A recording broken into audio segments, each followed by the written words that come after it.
आपको जवाब देना होगा। हम तो कह रहे हैं कि भैया हम मानने को तैयार हैं, हम सभी मानने को तैयार हैं, आप जवाब तो दो। जब आप जवाब नहीं दे सकते हो तो फिर ये काम करना, इस तरह के गलत काम करना छोड़ दो फिर। फिर आप देश को, यहाँ के बालकों को गर्त में ले जाने का काम कर रहे हो, देश का भविष्य गर्त में ले जाने का काम कर रहे हो। आज़ादी के 74 साल हो गए और आप लोग जो है ये फालतू की चीज़ें करवा के देश के बच्चों का अंधकार में डाल दिए हो। जितना टाइम वो बर्बाद करता है पूजा पाठ के चक्कर में, इनके सोचने में, लड्डू 2 किलो लड्डू चढ़ा देंगे, ये कर देंगे, ये पूजा करवा देंगे, सत्यनारायण की पूजा करवा देंगे, अष्टयाम करवा देंगे, उस तीर्थ पर घुमाएँगे, इनके चक्कर में जितना बर्बाद करता है, धन बर्बाद करता है, ग्रह नक्षत्र सुधारने में करता है, कुंडली जागृत करवाने में करता है, उतना समय वो अपने पढ़ाई में लगा देता है तो ज़्यादा बेटर कर सकता था। आप उसका जो है आप कहते हैं कि भविष्य बर्बाद कर रहे हो, और सिर्फ उसका नहीं पूरे भारत का भविष्य बर्बाद कर रहे हो। ये आप लोगों पर लानत है, धूर्तता है, इसके लिए आने वाली पीढ़ी आपको माफ नहीं करने वाली है। ये बात समझना होगा। तो दोस्तों ये जो था, ये तो वो पॉइंट था कि जो हमने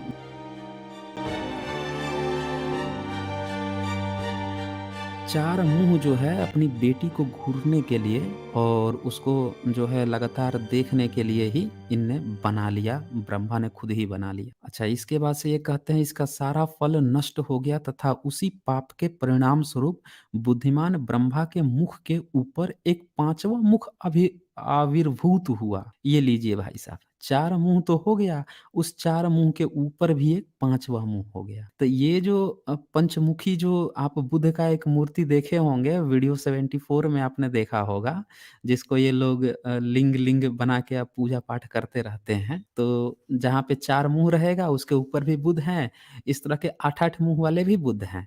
ऐसी भी मूर्तियाँ मिलेगी। उसको इन लोगों ने देखिए किस तरह से जस्टिफाई करने के लिए गंदी-संदी कहानियाँ लिख-लिख के पहले इन्होंने बदनाम किया उस चीज़ को, ताकि लोग इतना उसको गंदा करते हैं कि लोग इसको बुध कहना छोड़ दें, ब्रह्मा कहना शुरू कर दें कि हाँ, ये ब्रह्मा होगा।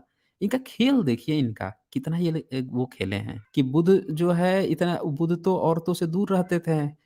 वो तो इस तरह की चीज़ें करेंगे नहीं, तब पहले इसको इतना घटिया कहानी हम जोड़ दें कि लोग खुद ही बुध कहना छोड़ दें, अब ब्रह्मा कहना शुरू करें, अब फिर ब्रह्मा को तो हमारा है ही। अरे हम गंदे ही सही लेकिन कब्ज़ा के रहेंगे। ये इन लोगों ने हरकत कर रखी है, ये इनका इतिहास है। आगे देखिए, तो जो जटाओं से व्याप्त था ऐश्वर्यशाली ब्रह्मा ने उस मुख को भी वर्ण कर लिया। तदंतर ब्रह्मा ने अपने उन मरीचि आदि मानस पुत्रों को आज्ञा दी कि तुम लोग भूतल पर चारों ओर देवता, असुर और मानव रूप प्रजाओं की सृष्टि करो। पिता द्वारा इस प्रकार कहे जाने पर उन पुत्रों ने अनेक प्रकार की प्रजाओं की रचना की। देख लीजिए भाई साहब, तो ये जो है ना, ये खुद से ही अब इनके बच्चे भी जो हैं खुद से ही पैदा करने लगे। मतलब इनके बच्चे हैं वो भी पैदा करने के लिए, बाप तो भैया बेटी पे ही निपट गए।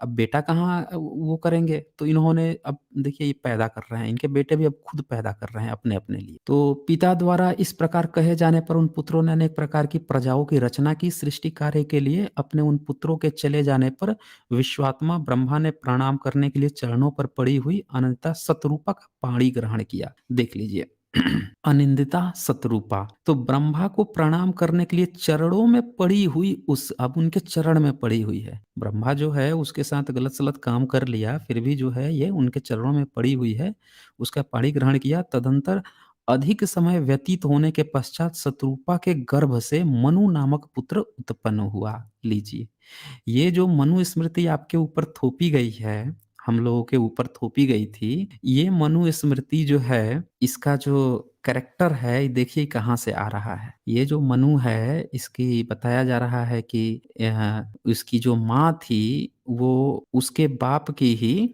बेटी थी। मतलब रिलेशन जोड़ लीजिए, ब्रह्मा की बेटी है, अपनी बेटी से ही जो पैदा कर दिया वो मनु था। या मैं नहीं कह रहा हूँ, ये खुद इनके मत्स्य पुराण कह रहा है। किसी को भी ऐसा लग रहा है तो भैया ध्यान से जो है आप लोग इसको देखिए, समझिए ये आपकी किताबें क्या-क्या कह रही हैं। क्या-क्या चीज़ किस-किस तरह से इन लोगों ने अपनी बातें लिखी हैं, अपने धर्म के बारे में बातें लिखी हैं। तो अब जो है उसने तो अपना काम कर दिया ब्रह्मा ने अपनी बेटी पर, तो उससे जो बेटा पैदा हुआ अवैध बेटा था मनु, यही अवैध बेटा है, जो स्वयंभू नाम से विख्यात हुआ। अब लिखिए, ले लीजिए, क्या कह रहा है, स्वयंभू नाम से विख्यात हुआ।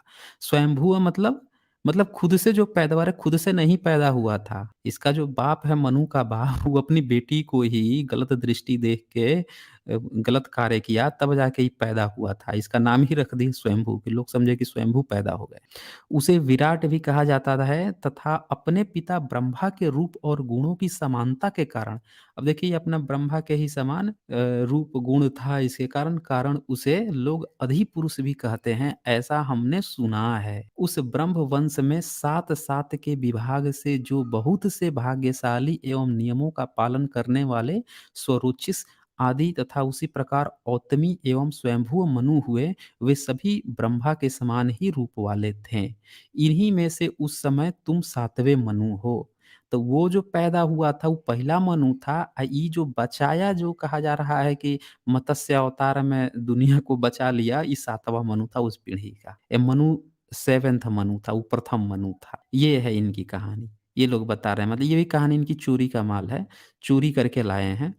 कहानी देखिए, 2-3 चीज़ें समझिए, इन्होंने क्या-क्या चोरी किया। कहानी चोरी की नोआ की, जो कि अब्राहमिक रिलीजन का है, वहाँ से कहानी चोरी की मनु की। इसमें इन्होंने अपने ब्रह्मा को फिट किया, उसकी आकृति 4 मुँह 5 मुँह दिखाने के लिए इन्होंने भारत के जो बौद्ध मार्ग है, उनकी जो शिल्प कला है, जो कुषाणों ने जो शिल्प कला विकसित की थी, उसको इन्होंने उठाया उसको। तो यहाँ से मूर्ति शिल्प कला उठा ली और कहानी फिट कर दी अब्राहमिक रिलीजन की। कुल मिला के इसको इन्होंने कब्जा करने के लिए एक गंदी कहानी थोप दी कि ब्रह्मा ने ही अपनी बेटी का वो कर दिया, रेप कर दिया, बलात्कार कर दिया, इस तरह। तो अब इसमें ना एक सवाल उठता है कि मनु जो है, जो 7वां पीढ़ी का मनु है, ये कहता है कि 7 पीढ़ी पहले जो हमारे परदादा, दादा-दादा जो भी दादा थे, सतदादा थे, उन्होंने अपनी बेटी का ही रेप कर दिया, तो इसमें तो भैया फिर उन पर दोष-वोष नहीं लगा। देखिए ये पूछता है ये, मनु ने पूछा, सर्वव्यापी भगवान अहो, मत्स्य से पूछ रहा है, पुत्री की ओर बार-बार अवलोकन तो अत्यंत कष्ट का विषय है, परंतु ऐसा कर्म करने पर भी कमल योनि ब्रह्मा, देखिए कमल योनि, कह रहा है ना कमल योनि, कमल पर कौन बैठता था? बुध बैठते थे। तो शब्दावली भी चोरी का माल है इनका। कमल योनि ब्रह्मा दोष भागी क्यों नहीं हुए? पूछ रहा है कि भैया अपनी बेटी को बार-बार अवलोकन करना तो बड़ा गलत काम है। अब भैया ऐसा कर्म कर दिया तो भी वो दोषी क्यों नहीं हुआ? ये पूछ रहा है। तथा उनके सगोत्र पुत्रों का परस्पर वैवाहिक संबंध कैसे हुआ? लीजिए, ये एक अच्छा सवाल खड़ा कर दिया कि भाई साहब उसके जो 10 बेटे थे, वो तो सब एक ही गोत्र के हुए। तो जब एक ही के गोत्र के हुए हैं, तो फिर उनकी जो एक बेटी हुई उसको तो ब्रह्मा ही ले बैठा, तो बाकी के जो बेटे थे वो किस गोत्र में शादी किए? ये भी एक प्रश्न खड़ा कर दिया। विभो मेरे इस संशय को दूर कीजिए। तो ये जो है ना कहानी इस तरह से जो है आगे बढ़ती जाएगी। अब देखिए इस चीज़ को इन्होंने सही ठहराने के लिए इन लोगों ने यहाँ पे ये बोल दिया कि भैया वो ईश्वर है, ये है, वो है, तो हम जो है हैं, उसके लिए ये सब पाप नहीं है। इस तरह की बात जो है इसमें ये कहते चले जाते हैं। देखिए यहाँ पे क्या कहता है, जिस प्रकार धूप सूर्य छाया से विलग होकर कहीं भी दिखाई नहीं पड़ते, उसी प्रकार गायत्री भी ब्रह्मा के सामीप्य को नहीं छोड़ती है। यद्यपि ब्रह्मा वेद समूह रूप है और सावित्री या सरस्वती उनकी अधिष्ठात्री देवी है, इसीलिए ब्रह्मा को सावित्री पर कुदृष्टि डालने से कोई दोष नहीं लगा। सुना आपने?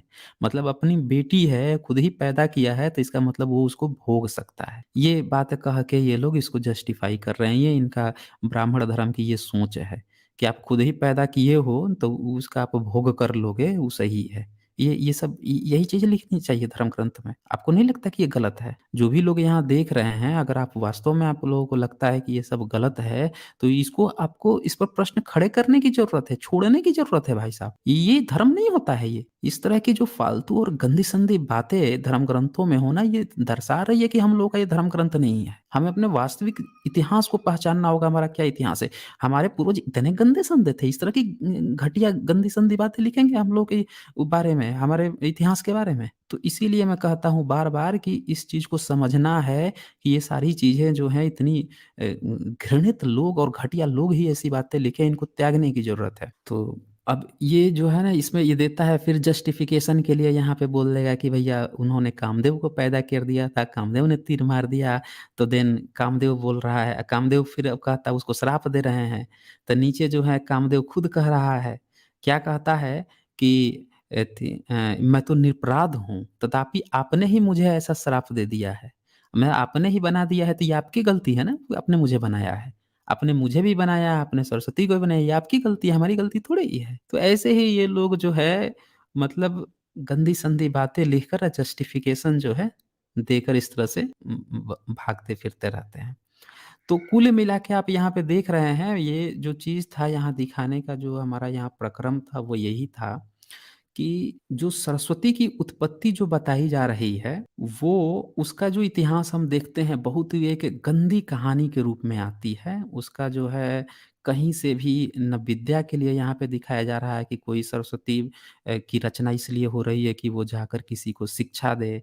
यहाँ पे तो ये बातें आ रही हैं कि भई उसका जो है जो जन्म हुआ है, वो तो जन्म कर रहा है दुनिया की रचना करने के लिए, उसी में एक लड़की की रचना करता है और रचना क वो इसलिए उसकी रचना कर रहा है कि वो दुनिया को रच सके और उसी में जो है उसका भोग कर लेता है। जब भोग कर लेता है वो खुद ही, तो इसका मतलब सरस्वती उसके लिए भोग की वस्तु है और फिर अपने बच्चों से कहता है कि बेटा तुम लोग जाके अपना जो है अपनी जनसंख्या बढ़ाओ, यहाँ पे मत रहो, यहाँ पे बेटी जो है मैं ले लिया हूँ। तो यहाँ कहीं से भी ये नहीं साबित होता है कि जिस सरस्वती को हम लोगों के ऊपर थोपा जा रहा है, वो हमारी कोई देवी हैं। उसको तो ब्राह्मण बता रहा है। यहाँ पे जितने भी भारत के लोग हैं इस बात को आप समझ जाइए, मत्स्य पुराण साफ-साफ लिख रहा है कि वो ब्राह्मणी है। उसका आप लोगों से कुछ भी लेना-देना नहीं है। अगर जो अपनी उसको माता मान रहा है तो भाई साहब समझ जाइए कि वो ब्रह्मा की पुत्री है और उसके जो बेटे हैं वही सब ब्राह्मण कहलाए हैं। वो खुद कह रहा है ब्राह्मणी, वो ब्राह्मणी है।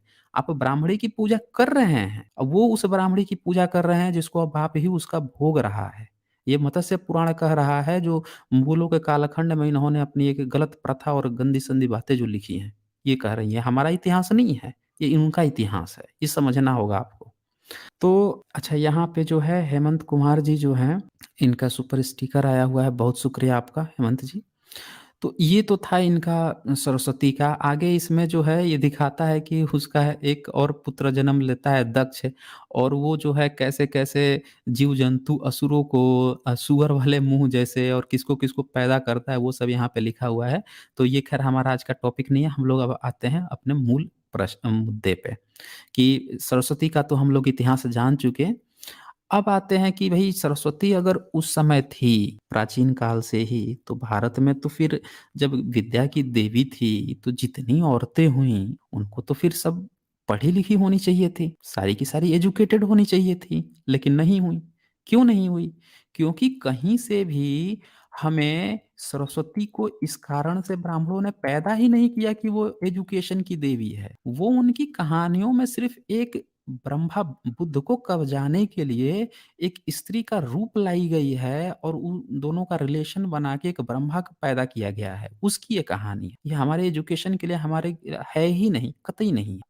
अंग्रेज़ों के समय में पहली बार 1942 से 1842 से 1848 के बीच में जो प्रथम महिला शिक्षिका थीं, वो सावित्रीबाई फूले थीं और उन्हीं के कारण ही हम लोग जो है भारत में महिलाओं को पढ़ाने का जब अधिकार दिया तो सारे सब के सब जितने ब्राह्मणिकल सिस्टम के लोग हैं, इन लोगों को बड़ा दिक्कत हो गई। दिक्कत क्या हुई, ये लोग मल-मूत्र फेंकने लगे इन पे। अब मैं पूरी कहानी दिखाऊँगा इनका भी, कंपैरेटिव तो दिखाऊँगा मैं कि भैया असली देवी कौन है फिर एजुकेशन की। क्यों ये सरस्वती की कहानी हमारे ऊपर थोपी जा रही है? क्योंकि सावित्रीबाई फूले का जो घर खानदान है, जिसको इन्होंने शूद्र कहते थे ये लोग, पिछड़े वर्ग में आते हैं। माली समुदाय से थे ज्योतिराव फूले।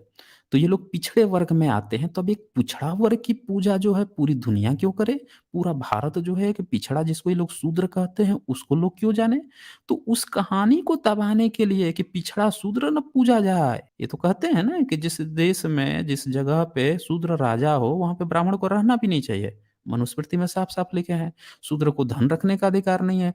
पूरे मनुस्मृति में इन्होंने लिखा हुआ है कि शूद्र को पढ़ने का अधिकार नहीं है। तो जब ये सब अधिकार नहीं है, तो कैसे एक शूद्र महिला, एक पिछड़े वर्ग से आने वाली महिला को ये चित्रित कर सके? अच्छा, ये काम जो है देखिए भारत में तमाम जितने यूनिवर्सिटी हैं, आईआईटी, एनआईटी से लेकर जो आईआईएम है, पढ़े-लिखे जितने संस्थान हैं, वहाँ पे बैठे हुए प्रबुद्ध वर्ग के लोग जो हैं, उनके मन में भी एक बार पर नहीं आता है कि भैया आप जब कोई कॉन्फ्रेंस या कोई भी इस तरह की चीज़ें करते हो, प्रोपेगेट करते हो, वहाँ पे सावित्रीबाई फुले को प्रमोट करो ताकि महिला एजुकेशन को प्रमोशन मिल सके। नहीं करते हैं सब, क्यों नहीं करते हैं? क्योंकि वो सारे के सारे एक वर्ग विशेष के लोग हैं जो अपनी जाति की एक काल्पनिक, जिसको उसका पिता ही गलत दृष्टि डाल के बच्चा पैदा कर रहा है, उसको प्रमोट करवा देंगे। लेकिन एक वास्तविक जो कि शूद्र पिछड़े वर्ग से आती है, उसको नहीं प्रमोट कर सकते ये लोग। ये बात हम सबों को पहचानने की ज़रूरत है। ये इनकी जातिवादी मानसिकता है।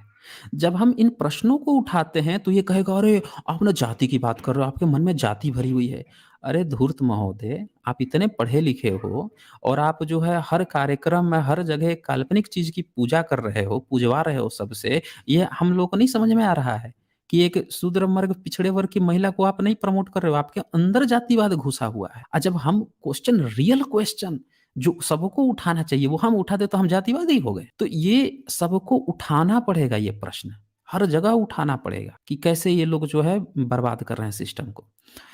अच्छा, यहाँ पे जो है पवन कुमार जी का भी एक आया हुआ है सुपर चैट। ये लिखते हैं, सर ये 4 मुँह वाले बुद्ध को नीचे गिराने की साजिश की होगी। जी, जी, बिल्कुल, बिल्कुल, आपका बिल्कुल सही प्रश्न है। जैसे मैंने बताया भी कि जो वैष्णव संप्रदाय है, उसी ने ये सारे पुराण वगैरह की रचना की है। तो इन लोग जब 12वीं सदी में आए, तो उसके पहले तो भारत में शिल्पकला थी ही विकसित। शिल्पकला में 4 मुँह, 8 मुँह ये सब तो थे ही, उन्हीं को तो कब्ज़ा करना था ना इन लोगों को। उसी को जस्टिफ़ाई करने के लिए इन्होंने पुराण लिखे हैं, तरह-तरह की गंदी-संदी कहानियाँ लिख दी और लिख-लिख के इसको कब्ज़ाया है। अच्छा, इसके बाद से जो है फ्रेशिया जी लिखती हैं, इनके संस्कृति की शुरुआत ही विकृति से हुई है। जी, जी, बिल्कुल, बिल्कुल सही कहा है आपने। इन लोगों की शुरुआत ही विकृति से हुई है और या फिर इन्होंने खुद विकृत भी किया हुआ है। अच्छा, इसके बाद से जो है चंदन कुमार जी लिखते हैं, जय भीम दोस्तों, इस वीडियो को ज़्यादा से ज़्यादा लोगों तक शेयर करें ताकि लोग वास्तविक जानकारी मालूम हो। नमो बुद्धाय। जी, बहुत शुक्रिया चंदन कुमार जी, आपका। तो ये था। अच्छा, इसके बाद से जो है ना, अब कुछ प्रश्न हैं, उन प्रश्न को भी उठाना ज़रूरी है सरस्वती पर। ये प्रश्न जो है हर लोगों को उठाना पड़ेगा कि भैया जो है, आखिर जो है इस सरस्वती पर जो हम पर थोपा जा रहा है, जगह-जगह पे फाइनेंस दिया जा रहा है, पैसे प्रोवाइड किए जाएँगे। जितने भी जो एससी, एसटी के बच्चे हैं, जितने भी जो ओबीसी बच्चे हैं, इनको खूब अपने बच्चों को आईएएस, पीसीएस बनाएँगे। अंग्रेजी इंग्लिश मीडियम में पढ़ाएँगे और इन बच्चों को फाइनेंस प्रोवाइड किया जाएगा। अरे गाँव में ना एक मूर्ति रखवा लो, ये पैसे लो, थोड़े से ना प्रसाद-वरसाद बँटवा देना, फंड आएगा। अच्छा, गाँव से ना चंदा वसूली करो। अभी ये लड़के जो हैं, इनको खाने-पीने को मान लेते हैं कि अभी भी हम सब जानते हैं इकोनॉमिक स्थिति कैसी है एससी, एसटी, ओबीसी के, विशेषकर ग्रामीण इलाकों में जो लोग हैं। तो ये चंदे-वंदे वसूलते हैं, उसमें 2-4 रुपए इन लोगों को मिल जाता है, उसमें थोड़ा-सा खाने-पीने की व्यवस्था हो जाती है 1-2 दिन की, बेचारे उसी में खुश हो जाते हैं, वो मना रहे हैं। उन्हें इस बड़े षड्यंत्र का पता ही नहीं है कि अरे हमको जानबूझ के फँसाया जा रहा है इसमें। अगर ये सरस्वती विद्या की देवी होती, हम पूजा कर रहे हैं, आईएएस बन रहा है उनका बेटा, हैं? अभी लिस्ट आई हुई है, लाइन से उसमें दुबे, चौबे, सिंह, सिंह, सिंह, दुबे, चौबे यही सब दिख रहा है। उसमें इन ये क्यों नहीं आ रहे हैं? पूजा करें ये, अब बने कोई और आईएएस, पीसीएस और सारे अधिकारी। तो ये दोस्तों पहचानने की ज़रूरत है, ये छोटे-छोटे छल में फँसकर ही देश बर्बाद हो रहा है। अच्छा, यहाँ पे जो है संदीप कुमार यादव जी का भी एक सुपर चैट है, ये लिख रहे हैं, आपने आज बहुत ही अच्छा टॉपिक चुना है, इसके लिए आपका बहुत धन्यवाद। जी, जी, बहुत शुक्रिया आपका। तो चलिए, अब कुछ प्रश्न हैं जो सबको पूछने ज़रूरी हैं, देखिए क्या प्रश्न है। पहला प्रश्न, क्या सरस्वती गाने गाती थी? जी, बहुत अच्छा प्रश्न है कि भई सरस्वती जो है उसके हाथ में वीणा है, तो सरस्वती क्या गाना गाती थी? तो अगर सरस्वती गाना गाती थी, तो प्राचीन भारत में बहुत सारे ऐसे कहानियाँ मिलती हैं, बहुत सारे ऐसे कथा कहानियाँ मिलती हैं, तो उसमें तो जो नाचने वाली है, जो गाने वाली है, उसको तो अच्छी दृष्टि से नहीं देखा जाता है। प्राचीन काल में देखा जाए तो जो आम्रपाली थी, उसको इन लोगों ने नगरवधू कहा। तो जब नगरवधू है, वो नाचती है, तो कुछ ऑफ़ कोर्स वहाँ कोई गाता भी होगा। अगर कोई महिला वहाँ गा रही है, तो उसको तो नहीं कहा गया कि वो सरस्वती है। इन लोगों को तो फिर लोग थोड़ा नीची दृष्टि से देखते थे। ये शहर से बाहर रहती थी, मनोरंजन के लिए रहती थी। तो अब ये सवाल उठता है कि भैया सरस्वती अगर गाना गाती थी, तो महिलाओं में गाने नाचने का स्थान फिर क्यों खराब किया गया? पूछना पड़ेगा ना, एक ब्राह्मणी गाना गा रही है, कितनी ब्राह्मणियाँ गाना गाती थीं? पूछना पड़ेगा ना कि भैया वो जब ब्राह्मणी थी शुरू से तो आप कब से आप लोग ब्राह्मण थे और आपकी जो है कितनी लड़कियाँ बहू-बेटियाँ जो हैं गाना गाती थीं? ये पूछना पड़ेगा ना क्योंकि अकबर के समय में तो खूब तानसेन गाता था और बैजू बावरा गाता था और कौन-कौन लोग गाता था। उसने तो पूरा का पूरा कोठे तक खोल दिए थे, नच हरम खोल दिया था, उस नचवा-गवा रहा था। अगर भारत में एक सभ्यता थी नाचने-गाने की, तो कहाँ पे थी? ये पूछना पड़ेगा ना आप लोगों को कि मुस्लिमों ने जो खड़ा किया वो तो सबको दिखता है। आपकी अगर सरस्वती ही गाती थी, आपने उसको पकड़ा दिया है वीणा, अब वीणा कब आया है भारत में? ये पूछना पड़ेगा ना कि वीणा में जो तार लगे हैं, जिस तरह से आपने वीणा बनाया है, कब से वीणा बजाया जा रहा है? वीणा बजाने की तो प्रथा जो है अकबर के समय में देखने को मिलती है। उसी के समय में बैजू बावरा है, तानसेन है, यही सब बजाते थे। आपकी सरस्वती ने आपने कब पकड़वा दिया? ब्रह्मा ने पैदा किया उसी समय पकड़वा दिया था क्या? जो आज ये चित्र बना के आप दिखा रहे हो, ये प्रश्न पूछना पड़ेगा सब। चलिए दूसरा प्रश्न है, क्या उसका गाना हिट हुआ था? बहुत अच्छा प्रश्न। अगर गाना गाती थी तो उसका तो फिर सॉन्ग भी हिट हुआ होगा, आज भी बहुत लोग गाते हैं तो हिट हो ही जाता है। अगर सरस्वती माता जी थीं, उन्होंने अगर कोई गाना गाया था तो ऑफ कोर्स गाना हिट होना ही चाहिए। अब वो होना चाहिए कि भई ये जैसे लता मंगेशकर हैं, कितना अच्छा गाती हैं, हम लोग बहुत पसंद करते हैं। उसी तरह से सरस्वती जी भी अगर गाना गाई होंगी तो उनका भी गाना हिट हुआ होगा, तो एक लिस्ट पेश करनी चाहिए ना कि सरस्वती जी का गाया हुआ कौन-कौन सा गाना है। अरे भाई साहब आप लोगों को ये तक पता है कि उनका जब जन्म हुआ तो उनका पिता उन पर गलत दृष्टि डाल के बच्चा पैदा कर दिया। ये तक आपको पता है। तो जो आपने वीणा उनको पकड़ा रखी है, तो कौन-कौन सा गाना गाई हुई हैं, इसकी लिस्ट आप क्यों नहीं पेश कर रहे हैं? करना चाहिए ना। जितने बच्चे पूजा-पाठ कर रहे हैं, उनको भी तो पता चलना चाहिए कि भैया कौन-कौन गाना इन्होंने दिया है। उपलब्धियाँ इनकी आप नहीं दिखा रहे हो। गलत-सलत, गंदी-संदी कहानियाँ बना के किताब में लिख रखे हो। ये हो गया, वो हो गया। तो ये भी आप लोगों को समझना होगा, ये किसी देवी-देवता की उपलब्धि क्यों नहीं बताते हैं? अरे जब देवी-देवता है तो ऑफ कोर्स उसकी उपलब्धि भी होनी चाहिए ना। गंदी-संदी कहानियाँ बना के देखा वो उसका रेप कर दिया, उसका बलात्कार कर दिया, वो ऋषि जो है उसको देखकर ये हो गया तो उसका वीर्यपात हो गया तो ये हो गया। ये सब में इनको बहुत मज़ा आता है, खूब लिखा है इन्होंने। अरे उन्होंने समाज के लिए क्या किया? उनकी उपलब्धियाँ क्या है? गरीबों के लिए क्या किया? शूद्रों, अछूतों, दलितों, वंचितों के लिए क्या किया? ये सब तो कुछ कहाँ है ये सब? उपलब्धियाँ क्यों नहीं बताते हैं? तो ये जेन्युइन सवाल है जो आपको पूछना पड़ेगा। ये वसंत पंचमी ये लोग मनाएँगे, पूछिए ये सब। सोशल मीडिया में भी आपको पूछना पड़ेगा कि भैया हम लोगों को बताओ, आप वीणा पकड़ाए हो, तो सरस्वती जी के गाने बताओ। हम लोग तो लता मंगेशकर जी का बड़ा चाव से गाते हैं। उनका तो गाना था वो मेरे वतन के लोगों, उसको तो सुन के अच्छे-अच्छे लोग रो दिए थे। हैं? तो भैया हम लोग को तो पता चलना चाहिए ना सरस्वती जी का। क्या पता वो भी उनसे भी अच्छा गाना रहा हो तो हम लोग भी रो देंगे या कुछ अच्छा होगा तो कुछ सीख लेंगे। ये पूछना पड़ेगा इनसे। खोदिए, पूछिए ज़रूर। वीणा पकड़वा रखे हैं इन लोगों ने। अच्छा, इसके बाद से है सरस्वती जी ने कितनी और कौन-सी किताबें लिखी? बिल्कुल सही बात है। भई हाथ में पांडुलिपि लेके बैठी हुई हैं, तो बताना तो पड़ेगा ही कि भैया इन्होंने क्यों लिखा?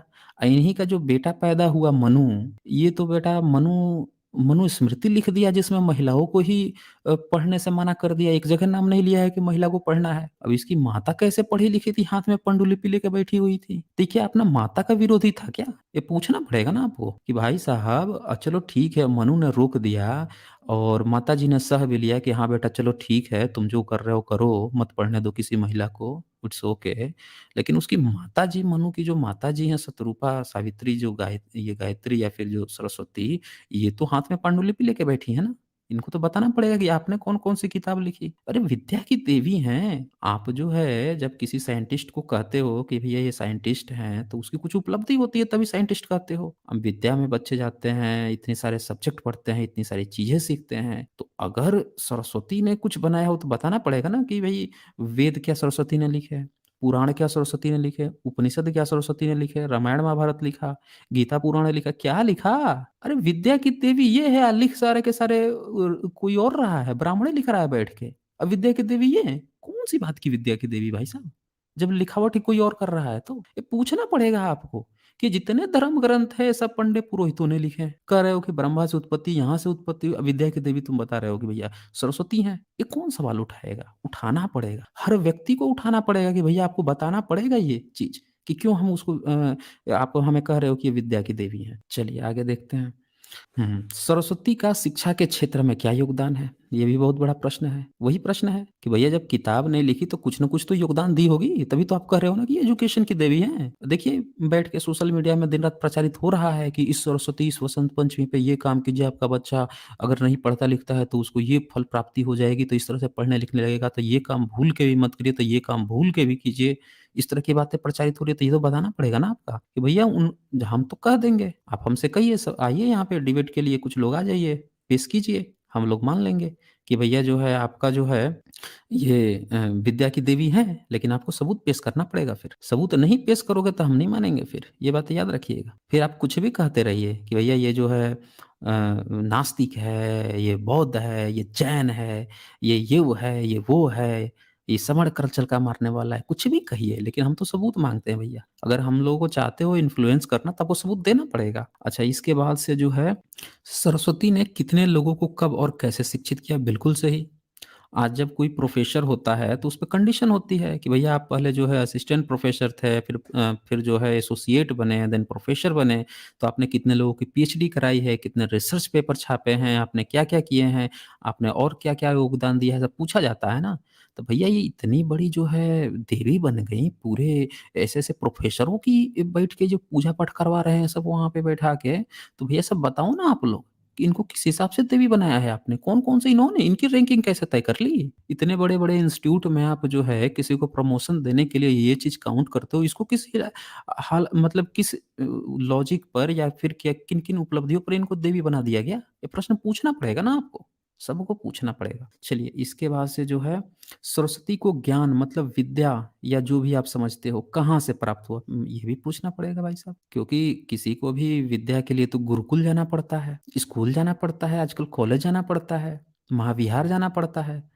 तो भाई साहब आपकी जो सरस्वती है इनको कहाँ से ज्ञान मिला था? अरे इनकी तो जन्म हुआ, जन्म होते ही बाप की गलत दृष्टि पड़ गई। आपका मत्स्य पुराण कह रहा है। जन्म हुआ नहीं इधर गलत दृष्टि पड़ गई, गलत दृष्टि के बाद से बच्चा पैदा कर दिया। इनको कब समय मिला और कौन-सी स्कूल में जाके इन्होंने शिक्षा ग्रहण ये बताना पड़ेगा ना आपको, सबको बताना पड़ेगा। ये इतने जेन्युइन क्वेश्चन हैं और इसलिए मैं पूछ रहा हूँ क्योंकि इन्होंने खुद लिख रखा है ये सब बात। हम लोग अपनी तरफ से नहीं कह रहे हैं कि कोई कहे कि नहीं भैया आपने जो है ऐसे कैसे देवी जी के बारे में बोल दिया। अरे आप अपनी किताब पढ़िए ना, आपकी किताबें ये सब बता रही हैं।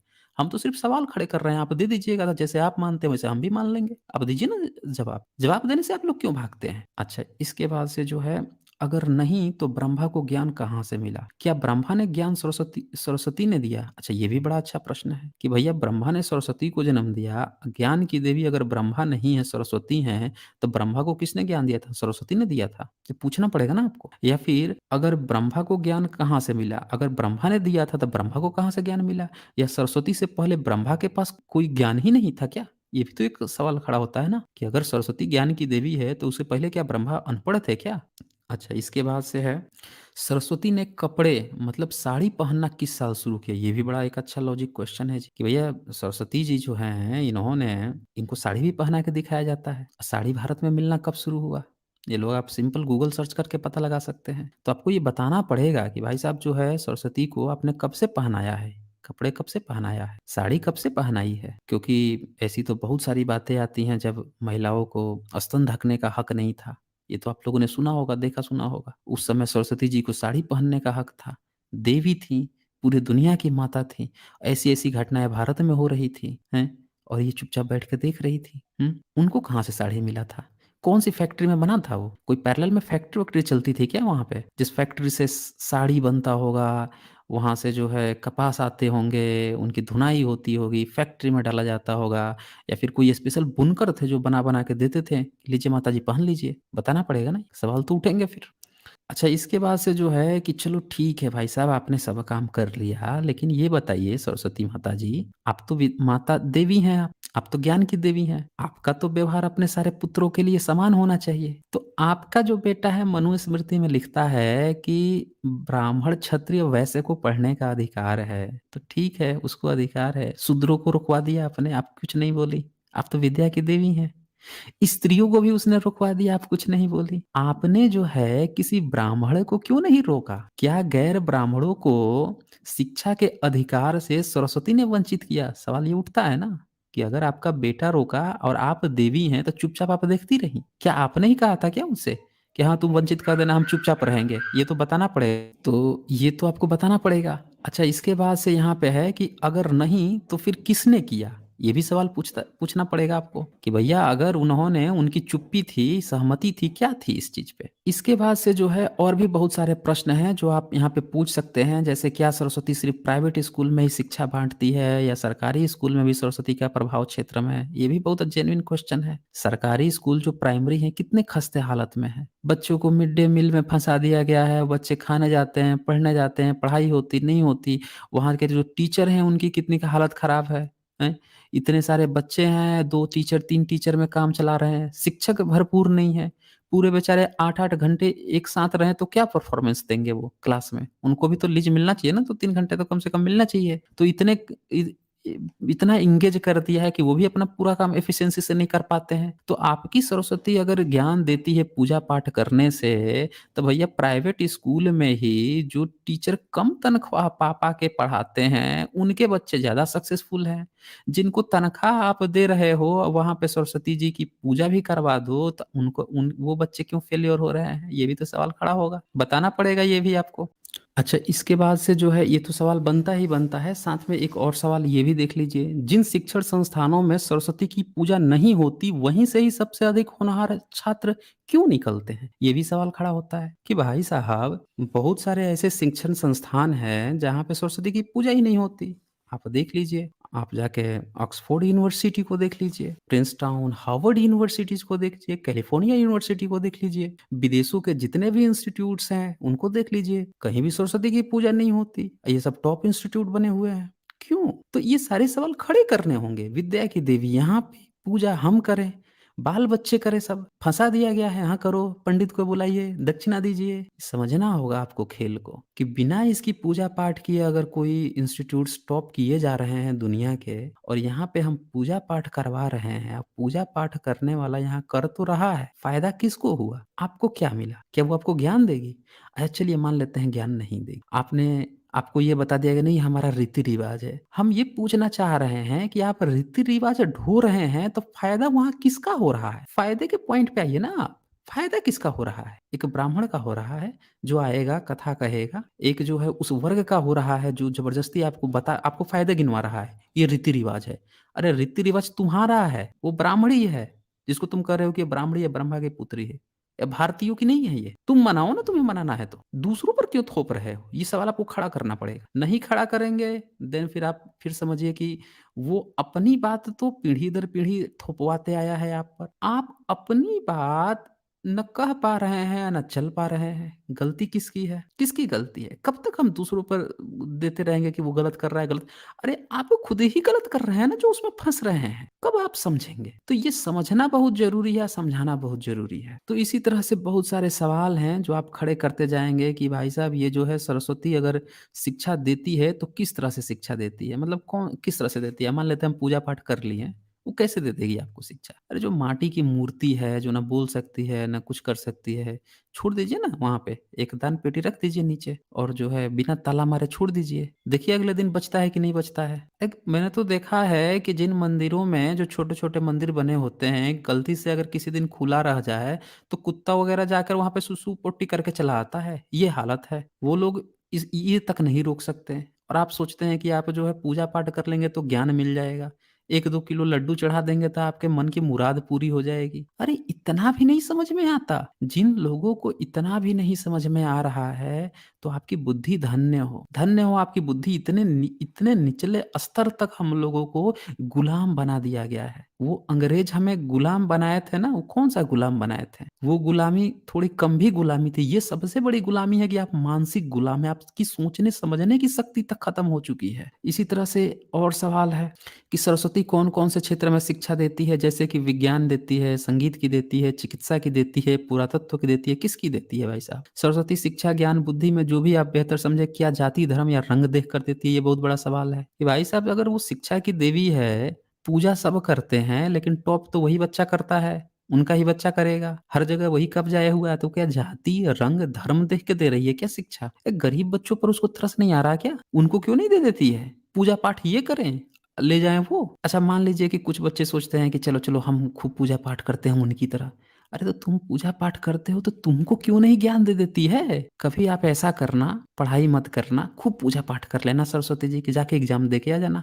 देख लेना उसी दिन चेक हो जाएगा। और अगर आपका ये कहना है कि नहीं पढ़ना भी पड़ेगा तो फिर आपको पूजा करने की ज़रूरत नहीं है। क्योंकि सिर्फ़ पढ़ के तो अच्छे मार्क्स लाना और पढ़ के आगे बढ़ना ये तो विदेशों के भी लड़के कर रहे हैं। वो तो पूजा नहीं करते हैं, सिर्फ़ पढ़ाई कर रहे हैं, आगे बढ़ रहे हैं। तो फिर वही काम करो ना। क्यों इनके चक्कर में फँसे हुए हो आप? झूठ-मूठ का। अच्छा इसके बाद से जो है आखिर सरस्वती और बाकियों को पुजवाने का फ़ायदा किसको हुआ? ये बहुत अच्छा प्रश्न है। यही आखिरी प्रश्न है और इसको आपको खोजना ही होगा कि फ़ायदा किसको हो रहा है। जब ये समझ जाएँगे आप ना, बस आपको पूरा इनका खेल ही समझ में आ जाएगा कि किस तरह से हमें भ्रमित किया गया है। तो ये प्रश्न जो है कोई भी जो है महंत हो, पुजारी हो, पंडे हो, मठाधीश हो, जो लोग भी ये दावा ठोकते हैं कि सरस्वती ज्ञान की देवी हैं, उनको इन सवालों का जवाब देना चाहिए। मैं उनको ओपन चैलेंज करता हूँ, आप जवाब दीजिए। अगर आप नहीं दे सकते हैं जवाब, तो फिर आप बताइए कि हम लोग क्यों माने इनको सरस्वती देवी? क्यों हम ज्ञान की देवी माने? क्यों पूजा-पाठ करें? अब इस प्रश्न का आप गोल-मोल ऐसे कह के अरे नास्तिक है, नहीं मानता, ये नहीं मानता, ये कह के आप भागेंगे तो हम लोग समझेंगे कि आपके पास जवाब नहीं है। आपको जवाब देना होगा। हम तो कह रहे हैं कि भैया हम मानने को तैयार हैं, हम सभी मानने को तैयार हैं, आप जवाब तो दो। जब आप जवाब नहीं दे सकते हो तो फिर ये काम करना, इस तरह के गलत काम करना छोड़ दो फिर। फिर आप देश को, यहाँ के बालकों को गर्त में ले जाने का काम कर रहे हो, देश का भविष्य गर्त में ले जाने का काम कर रहे हो। आज़ादी के 74 साल हो गए और आप लोग जो है ये फालतू की चीज़ें करवा-करवा के देश के बच्चों का अंधकार में डाल दिए हो। जितना टाइम वो बर्बाद करता है पूजा-पाठ के चक्कर में, इनके सोचने में, लड्डू 2 किलो लड्डू चढ़ा देंगे, ये कर देंगे, ये पूजा करवा देंगे, सत्यनारायण की पूजा करवा देंगे, अष्टयाम करवा देंगे, उस तीर्थ पर घुमाएँगे, इनके चक्कर में जितना बर्बाद करता है, धन बर्बाद करता है, ग्रह नक्षत्र सुधारने में करता है, कुंडली जागृत करवाने में करता है, उतना समय वो अपने पढ़ाई में लगा देता तो ज़्यादा बेटर कर सकता था। आप उसका जो है आप कहते हैं कि भविष्य बर्बाद कर रहे हो और सिर्फ़ उसका नहीं पूरे भारत का भविष्य बर्बाद कर रहे हो। ये आप लोगों पर लानत है, धूर्तता है, इसके लिए आने वाली पीढ़ी आपको माफ़ नहीं करने वाली है। ये बात समझना होगा। तो दोस्तों ये जो था, ये तो वो पॉइंट था कि जो हमने देखा सरस्वती के बारे में।